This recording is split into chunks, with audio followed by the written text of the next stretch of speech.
Hello అండి, welcome to my channel Sushma vlogs. ఈరోజు ఇంట్లోనే హోమ్మేడ్ పాప్కార్న్ని ఎలా తయారు చేసుకోవాలో చూపించబోతున్నాను. దానికోసం ఈ పాప్కార్న్ సీడ్స్ని తీసుకోవాలి. ఇవి నార్మల్గా దొరికే మొక్కజొన్న కాదు. ఈ పాప్కార్న్ సీడ్స్ అన్ని సూపర్ మార్కెట్లోనూ దొరుకుతాయి. ఇప్పుడు స్టవ్ పైన ఒక మందపాటి గిన్నె లేదా కుక్కర్ను పెట్టుకోవాలి. అందులోకి ఆయిల్ లేదా బటర్ని వేసుకోవాలి. ఇప్పుడు ఇందులోకి పాప్కార్న్ సీడ్స్ వేసుకోవాలి. ఇక్కడ నేను మొత్తం ప్యాకెట్ చేయట్లేదు, కొద్దిగా చేస్తున్నాను. ఇప్పుడు ఇందులోకి టేస్ట్ కోసం కొద్దిగా సాల్ట్ వేసుకోవాలి. ఇదంతా ఒకసారి బాగా కలుపుతూ ఉండాలి.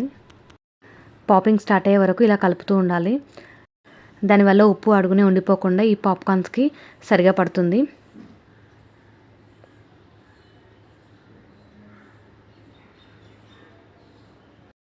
ఇలా కలుపుకున్నాక ఒక 2 మినిట్స్లో పాపింగ్ స్టార్ట్ అవుతుంది. ఇలా పాపింగ్ స్టార్ట్ అవుతున్నప్పుడు దీనిపై నుంచి మనం మూత పెట్టేసుకోవాలి. మనకు ఈ పాపింగ్ అవుతున్నప్పుడు సౌండ్ వస్తుంది. ఎప్పుడైతే సౌండ్ ఆగిపోతుందో అంటే పాప్కార్న్ మొత్తం రెడీ అయిపోయినట్టు. అప్పుడు మూత తీసి చూసుకోవాలి.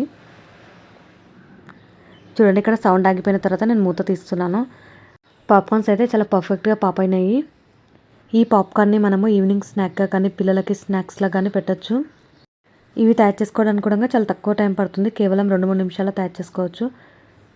ఇంతే అండి. వీడియో కనుక నచ్చినట్లయితే please like, share and subscribe my channel. Thank you for watching this video.